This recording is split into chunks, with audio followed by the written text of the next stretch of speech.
June July পরীক্ষা, জুলাই 7 তারিখে একদম, ঠিক আছে।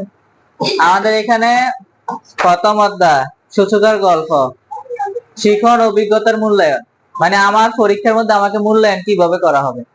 আমি আমার সূচকের গল্পে তো অনেক বড় একটা বিশাল অধ্যায় না, অনেকগুলো অনুশীলনী অঙ্ক আছে, অনেকগুলো উদাহরণ অঙ্ক আছে, একক কাজ আছে, দলগত কাজ আছে। তাইলে আমার পরীক্ষার 1 মাস আগে আমি কিভাবে এটা প্রিপারেশন নিতে পারি। তাইলে তার একটা কি দিয়ে দিছে, নির্দেশিকা দিয়ে দিছে। কি দিছে?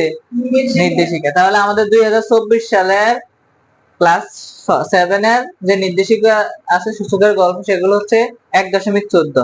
প্রথম ছক হচ্ছে কত? 1.14। তাহলে আমরা 1.14 ছকটা দেখি, তোমাদেরকে স্মরণ করাই দিই যে এই যে এই ছকটা আমরা সবাই পারি না, ওই যে ক্যান্ডি হিসাব করা, ক্যান্ডির সংখ্যা হিসাব করা 1.14, এটা আমাদেরকে শিখতে হবে, ঠিক আছে।